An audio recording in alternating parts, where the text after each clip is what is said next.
Sexta-feira passada, policiais gaúchos cumprem mandados desta cobertura de luxo, alugada por R$30 mil em Balneário Camboriú, Santa Catarina.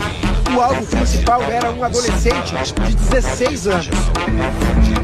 As investigações apontam que ele criava vaquinhas virtuais, supostamente para beneficiar os desabrigados das chuvas. Mas o dinheiro era desviado para a conta dele. O nosso investigado, ele refere que há uma movimentação tranquila de R$2 milhões por dia vinculado a esses golpes em todo o Brasil. A polícia afirma que o adolescente também gerencia